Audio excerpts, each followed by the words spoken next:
share my presentation.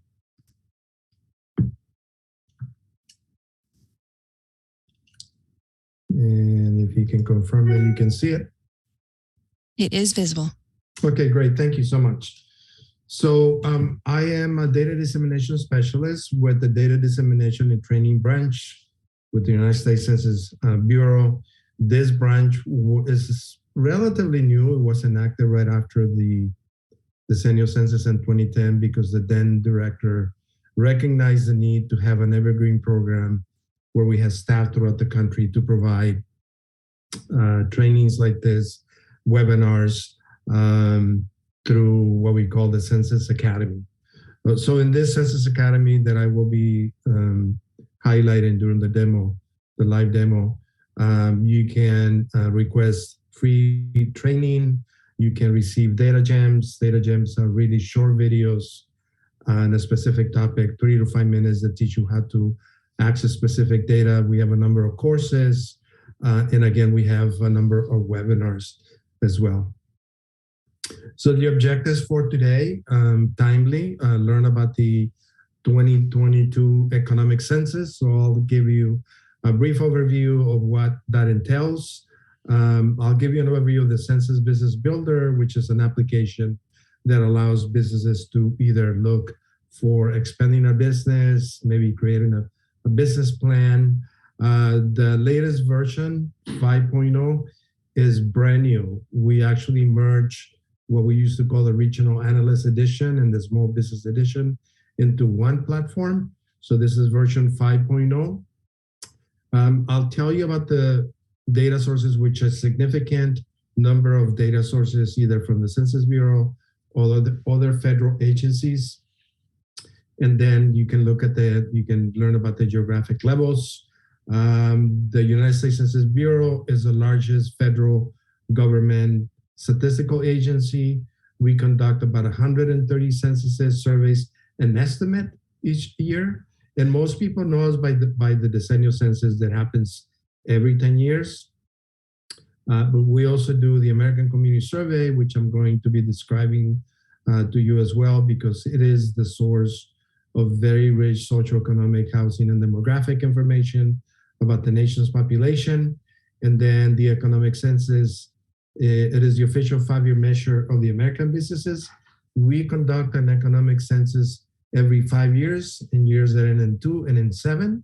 So we are just getting ready to conduct the 2022 economic census because it is a calendar year, January 1st through December 31st of 2022. So it takes us, it's going to take us a while to collect the data, and I'll go to how we release the data in phases.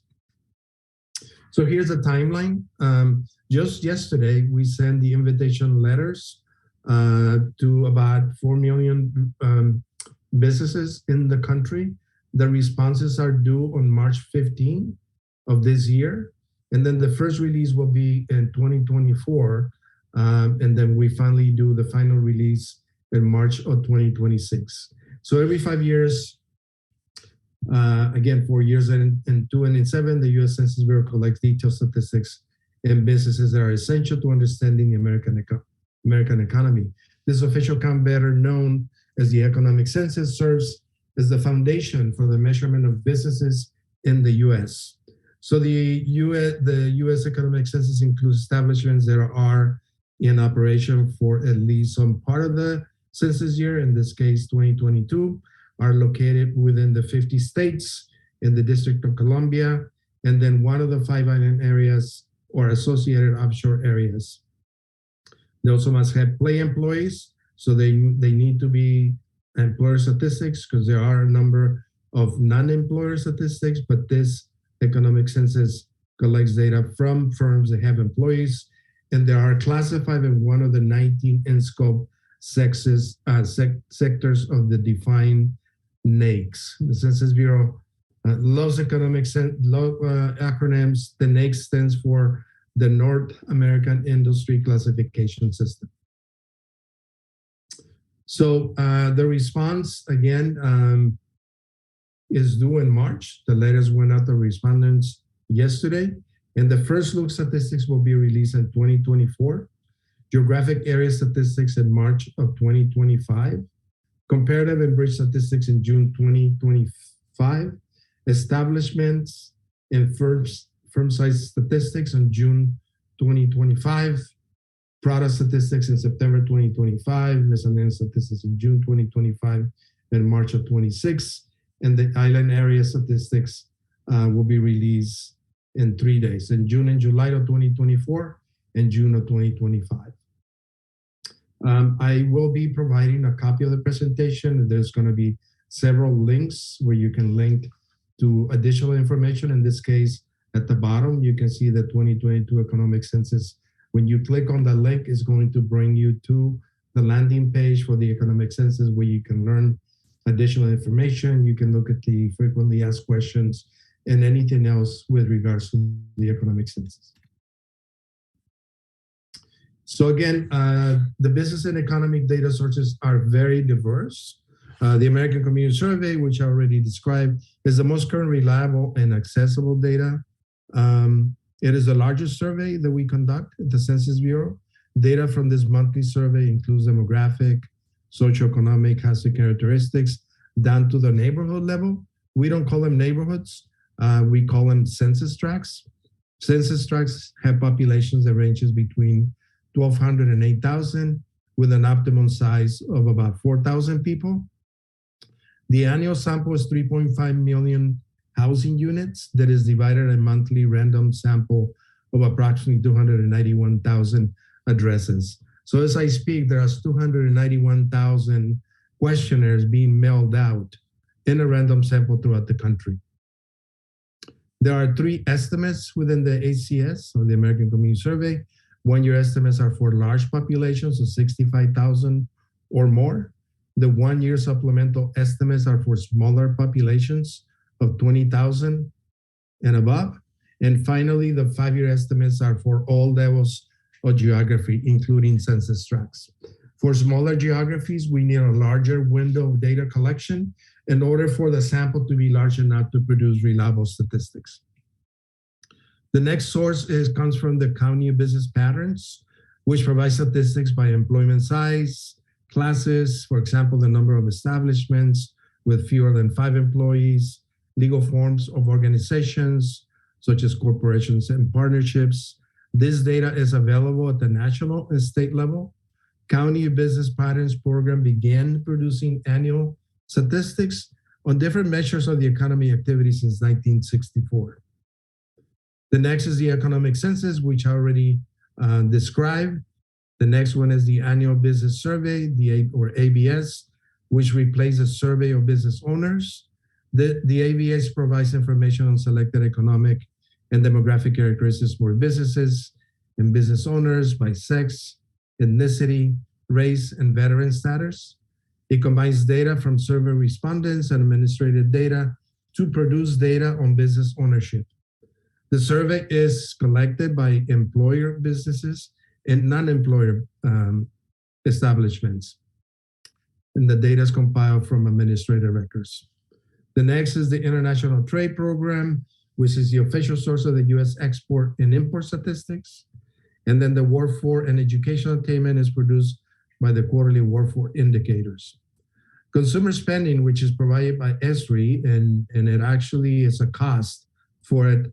It is included in the Census Business Builder free of charge for you. And then employment and wage data is published by the Bureau of Labor Statistics, or BLS, and the agriculture data comes from the USDA. So again, there's a number of data sources that compile the product in the Census Business Builder that make it easier for you to navigate the system. So there are 4 easy steps to begin an analysis. First, you select your location that you're interested in, so the geography, for example, a city or a county or a borough. Select the business or industry that you're interested in. Then you can browse the data on a map to identify an ongoing type of business in your area. Where's a good place to expand a business or open a new location? Look at the demographics, for example, the educational attainment, the median household income, I got a call from a business that wanted to expand brick and mortar bookstores, and they need demographic analysis about the population that had higher education levels because they, by and large, people with higher education tend to buy more books. So that's one of the components that you can look at. And then you can view and download the profile report for potential customers, your competitors, and for your industry. So during the live demo, we're going to research a specific business, in this case, restaurants, which the North American industry classification system is 7225. We're going to evaluate the geographic location, in this case, Fairbanks, Census Bureau, and then we're going to produce a report that includes consumer spending. So this is going to be a broad overview of the Census Business Builder. Save the date for February 23rd at between 2 o'clock and 3:30 Eastern Time.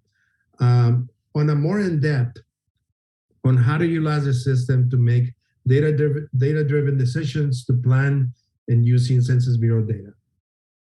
So before I go online, let me pause for a second to see if you have any questions.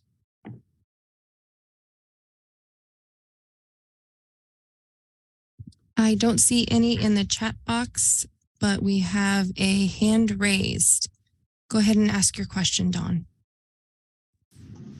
Yeah, I was just wondering, with all the surveys that you send out, what is your typical response rate, and do you do any kind of incentivizing to get those surveys returned? Yeah, that's a good question. So the response rate depends on the type of survey. As I mentioned, we do 130. Just only a few of them are mandatory by law. The decennial census, again, that happens every 10 years. The American Community Survey, because it is tied to the decennial census, and the economic census. So on these surveys and censuses, we have a higher response rates that the other ones, they're voluntary. We have continued to see decline on response rates for data breaches and so forth. But to answer your questions, it really depends on which survey. And it also depends where in the country. So there are pockets in the country where we experience low response rates for many reasons. It could be there's a higher population of foreign-born population, maybe high places in the country where there's a greater number of people that rent as opposed to having a home. There are two that I know. There is one, it's called the SIP survey. There is an incentive for people to participate. It's a longitudinal survey, so it's pretty long, that we do offer financial incentives. And then I just learned about another one. I've been with the Census Bureau for 14 years now, and I got a call from somebody that received a survey that described that she was going to receive a financial incentive, and I really wasn't aware of it, so I had to go and do the research. But those are the only two, and I don't remember what the second one was. But very few. We've done extensive research about providing incentives and increasing the response rates, but the results have been really, we determined that incentives are not really a huge factor in people responding to the surveys. The American Community Survey, which I described earlier, we do have high response rates on and again, it depends where in the country, but they're upwards in the high 80s, high 80%. Does that answer your question? Yes, thank you. You're welcome.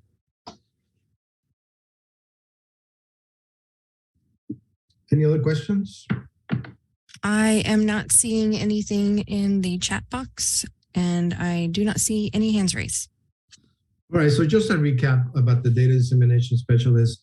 We provide this type of training in webinars. All of them are free of charge. We are just getting ready to be able to come out. We've been relegated to be working from home and provided webinars, which the technology is great, but there's sometimes significant hurdles that we got to overcome, like network issues, internet issues. Nonetheless, because of the pandemic, we were able to continue to stay in touch with our customers. But as I mentioned, we are just getting ready to begin to provide this type of training and all the trainings on all the different data collection efforts that we do. We do have about 50 individuals like myself dispersed throughout the country that can come out to your organization and provide, again, free training in person, which I believe are more efficient and more effective. Because we just added a number of staff, we reorganized our region. It's called the Los Angeles region, which really doesn't make sense, but the Los Angeles region covers 7 Western states: California, where I'm based, Nevada, Idaho, Oregon, Washington, Alaska, and Hawaii. Right now, I am covering the state of Alaska, the state of Hawaii, Orange County in Southern California, where I live, in San Diego County.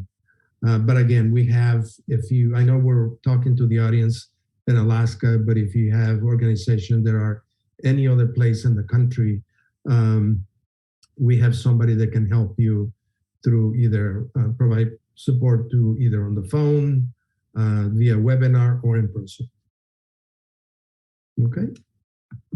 So let me stop this, and I'm going to share my screen. And do you see the landing page for the Census Bureau? Yes, it's visible. Okay, so this is just a broad overview of the Census landing page. The URL is census.gov, and it's a well-designed page. It has a number of data, it has a number of information, but if you're not a frequent data user, where would you go to find the high school or equivalent for Fairview, for example, or anywhere in the country? It's not really intuitive. However, it does have some great features. Here, right up front is the economic census, because as I mentioned, it just got underway. If you happen to be sample on a survey and you need help, it can tell you to the survey. It'll tell you the reason why and how the data is used, which, by the way, all the data collection that the Census Bureau is tied to Title 13 of the U.S. Code. So the confidentiality of the respondents is protected by law. The fines are pretty steep. It's $250,000 in fines and up to 5 years in jail for disclosure. So we take the confidentiality of the respondents really, really seriously. Here are some economic indicators, the page. So when you click here, you're gonna see a number of economic indicators regarding construction spending, rental vacancy, new residential sales. And in light of time, I won't have to go through every characteristic, but you know where it resides now. And as you can see, there's fairly extensive of the data with regards to economic indicators. I'll go back here and let's see. We do a population estimates program that take the latest census count as a base, and then we take into account the components of change, which is birth date, death rate, and migration, and we produce population estimates every year. So here's a population clock, which is a really neat tool. When you click on the view population clock, it'll tell you what the population is today in the country. And you see the changes of component, as I mentioned. So there's one birth every 9 seconds. There's one death every 10 seconds, one international migrant net every 29 seconds, that yields one person every 22 seconds in the country. To the right, you see the world population, with China being the most populous country in the world, followed really, really close by India. We do a forecast for the population of the world, and although it's not here, I saw some outstanding numbers that tells us that by 2060, India is going to surpass China by 300 million. So almost the size of the population, if you can fathom that. If you continue to scroll down, you can see the population growth by region. You see the male and female distribution by age. You can look at the most populous states, counties, and cities, the highest density states, counties, and cities. So again, lots of information here. And then before I go to the Census Business Builder, I want to show you another tool that lives here on the main page. As you scroll down a bit here, it's called Quick Facts. And it's called Quick Facts because it's very quick. During the past few years, the Census Bureau has really tried to make the data more understandable, more useful, easier to use. And Quick Facts is one of them. When you click on Quick Facts, it's going to bring you to this landing page. The United States is the default. This tool has a population threshold of 5,000 or more. So anything of 5,000 in population or more, you can find it on a state, on a county, a city, town, or zip code. Again, the United States is the default, but you can search here and you can compare up to 6 geographies side by side. So I'm going to type Fairbanks, and it should begin to, it's so small.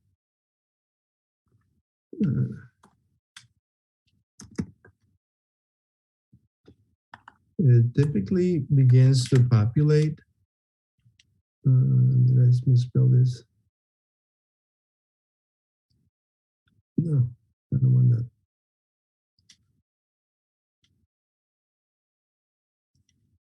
Sorry, my screen is really tiny, and I recently had the LASIK surgery, and I have trouble still with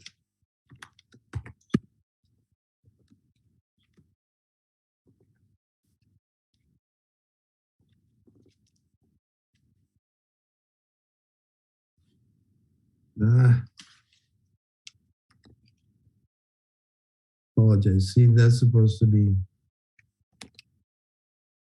here we go. So it wasn't pulling it before. So here you have Fairbanks North Star Bureau next to the United States. Again, you can type up to 6 geographies side by side. I'm going to deselect the United States. And then here you have data from a number of sources. You have data from the Population Estimates Program. You have some age and sex data, some race and ethnicity data, some housing characteristics, computer and internet use. Here's some economic indicators. So for example, the civilian labor force, total percentage of the population age 16 years and over. That comes from the 5-year estimates of the American Community Survey. Some other economic indicators here, as you can see, income and poverty, transportation, and additional economic indicators as you scroll to the bottom of the page. Again, just for the lack of time, I'm just going to leave it at that and not add any more geographies, but you can also map this information. So when you click on this link,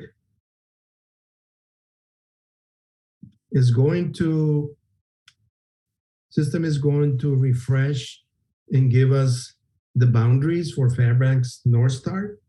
And then you can select a fact, any of the facts that are described on the table. So for example, if you want to know the percentage of people under 18 years old, you select a fact. And when you click on the geography, it's going to display that characteristic.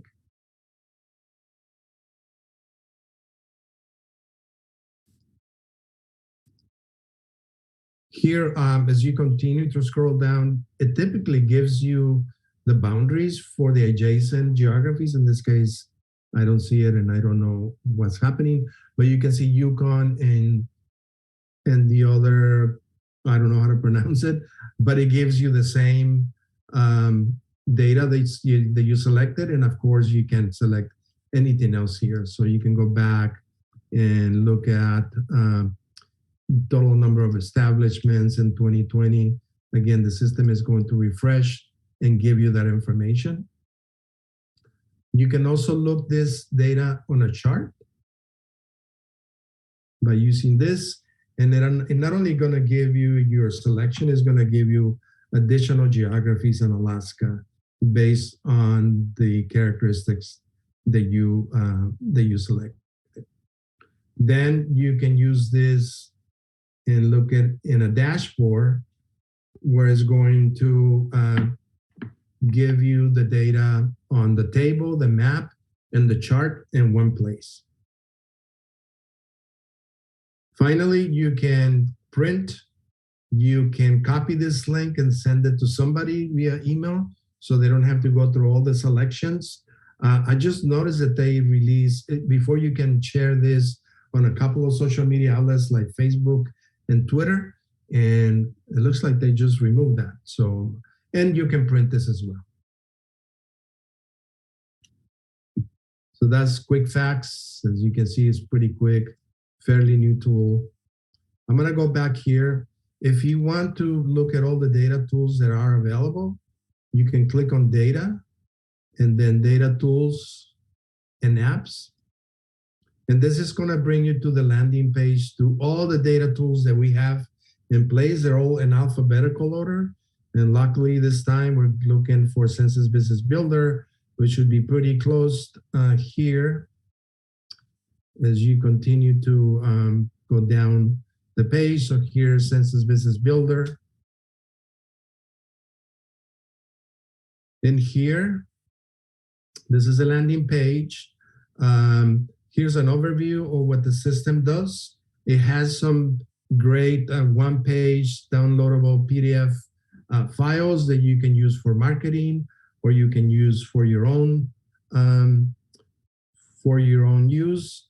We have a number of webinars. I'm going to highlight one that is going to be pretty comprehensive that is coming up on the 23rd. On the presentation, I'm going to provide the link so you have the ability to register for the webinar. That is going to be more in-depth training on how to make a data-driven business plan using Census Bureau data on Census Business Builder. Here's some help and FAQs, some known issues and comments that we have. But to access the tool is right here, version 5.0. As I mentioned, we recently combined the two, the regional edition and the small business edition. And here are some of the key features. So it describes what's new on this version. It has some additional flyers here and a color palette, some widgets. We recommend that as this tool is being developed, we highly recommend that you give us feedback, because most of the improvements that we make to this tool comes as a result of people reaching out to us and giving us feedback. So if you don't see something or you'd like to see a feature, please use this, because we really do pay attention to it. So to open the system, you click on this link and it's going to open the tool itself. And here you can do either one of two things. You can take a tour of the Census Business Builder, or you can simply select a location. So Fairbanks, North Star Bureau, right here. So I have made my selection. This tool is very quick as well. It is hosted by Amazon Web Services, and it works as an API, so fairly quickly. If there are no issues with the internet, as you can see, the system immediately gives you the population size. It gives you the median household income right here at the bottom, the percentage of the population that have a high school diploma degree or higher, the number of employment establishments, and the percentage of homeowners. So now I have selected my first tool, which is the geography, and then the total population, right? You're not only relegated to use the initial selection, you can move around and select other geographic areas, and the system is going to refresh and give you those statistics, those variables that are the default as you move around. Let me go back to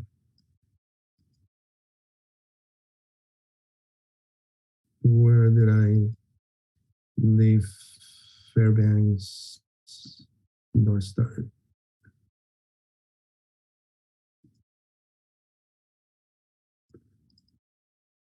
So here we go. So next you can set a number of variables by clicking here. So for example, here are the options. So you can select the business annuals, you can set the business quarterly, the workforce indicators.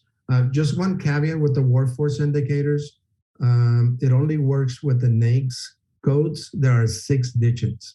In this case, we're only looking at restaurants, which is 7225. So there won't be data for the workforce. If you continue to scroll that to kind of narrow in and zero in, then you can see that. Then you got building pyramids, you have demographic characteristics, social and economic characteristics. So for example, we can look at the median household income or the average income.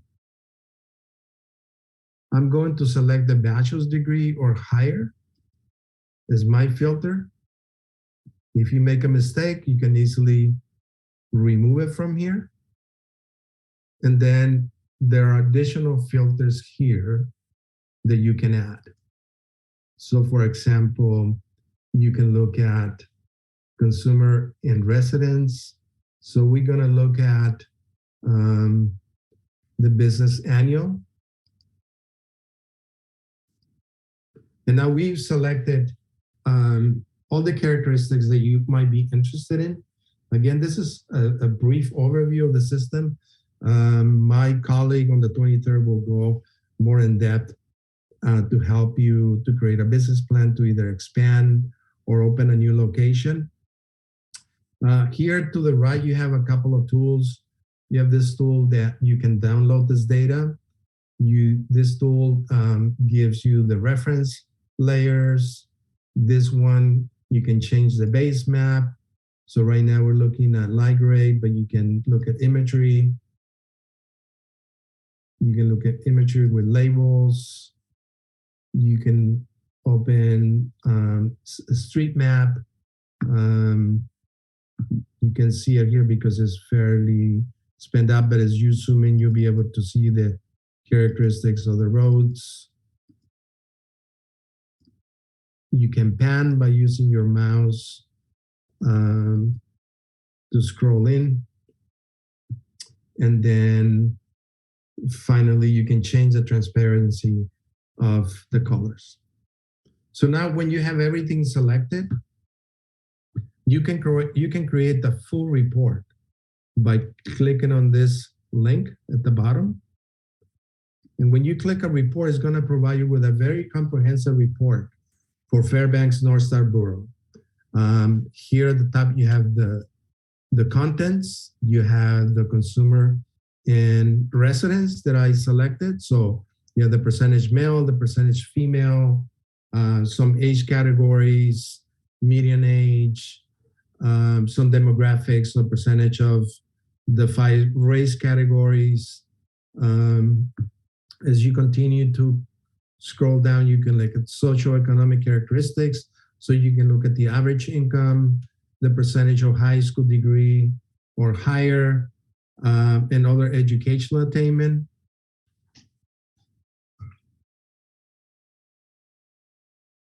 As you continue to look down, you can look at characteristics of owner-occupied housing units, renters, single-family detached units, the percentage of home ownerships, vacancy rates. So as you can see, you have an extensive number of characteristics that allows you to create a business plan. So again, if you want to do a brick and mortar, say a beauty salon, and you want to look at the demographic characteristics and look at the areas where there's a high number of specific cohort of females that typically use those services, you can do that. Then you continue to go down to employer businesses. So here are all employer establishments, the total. It gives you the different figures for other years as well. It compares Fairbanks, North Scarborough with Alaska. And then here are some business revenue. So data is not available for, in this case, for that type of businesses. Here's the non-employer businesses. Again, these are firms that do not have employment.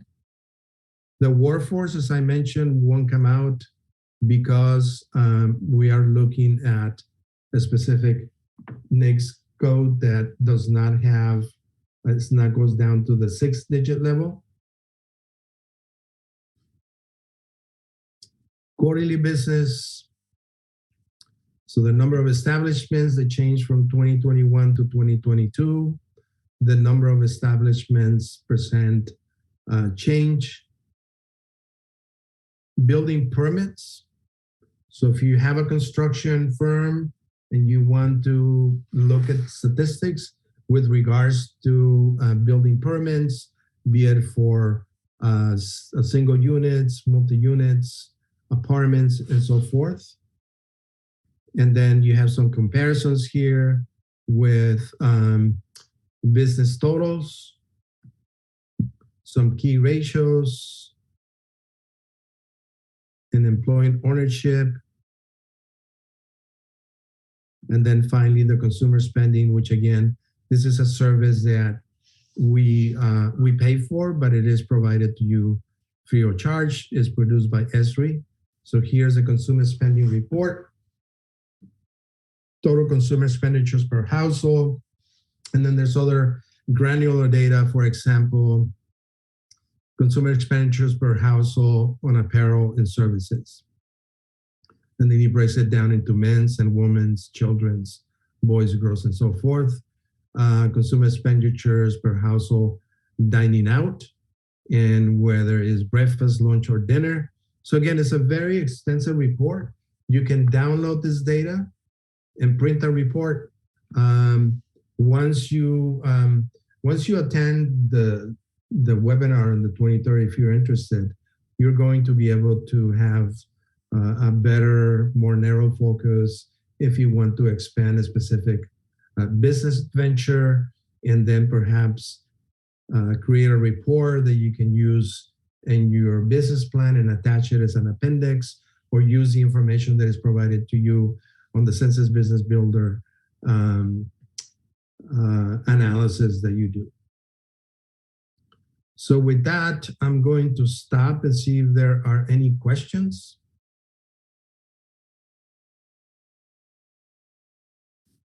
I see nothing in the chat box and there are no hands raised. Okay.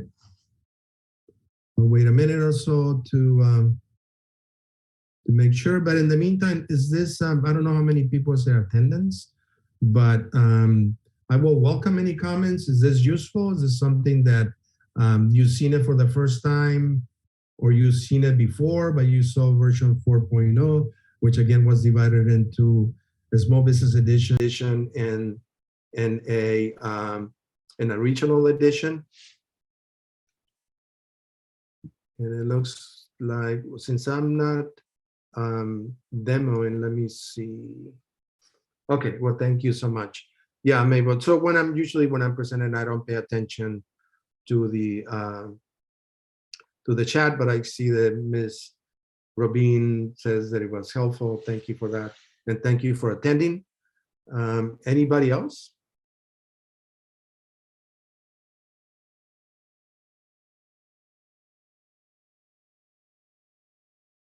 I know Stephanie's already sent out, there will be, because this is a webinar series, I'm going to be conducting another one on February 8th that is more focused on the results of the 2020 census, what has changed in Fairbanks, North Star Bureau. I'm going to show the latest data, even to a very small geographic levels to the census tracts, and see what happened, what transpired during the last 10 years in terms of the population change. I'm actually going to be displaying, I think there are 19, maybe a little bit more census tracts that compose the North Star Bureau, and change you the percentage change. And there are significant changes. There are only 3, if I remember correctly, when I was working with the figures that experienced growth. The rest of them had actually lost population. And you're probably going to be able to make an inference once I go to the presentation as to why, and maybe why people moved, or why the changes in population. There's another comment here by Don Galligan. He says that he wasn't aware of the granularity of the data. Thank you for your recap. You are very welcome. And again, I'm not going away. I cover Alaska. It's a lot to absorb if you're not a frequent data user. What I've done in the last 45 minutes or so is a lot to absorb. If you forget a step, or want to do a specific research on your own business, or need additional support, again, I'm going to send a copy of the presentation that has my contact information. For me, the easiest way is email, so I can provide support to you via email. I can have a one-on-one webinar with specific needs that you may have. I mentioned that I'm in California, so I'm only an hour ahead of you. It's not too bad. I'm not on the other side of the country. And again, I cover Alaska. So feel free to reach out with really any, whether a Census Business Builder or any other thing that is related to the Census Bureau. Because as I mentioned, we do have a number of data collection efforts that not a lot of people know.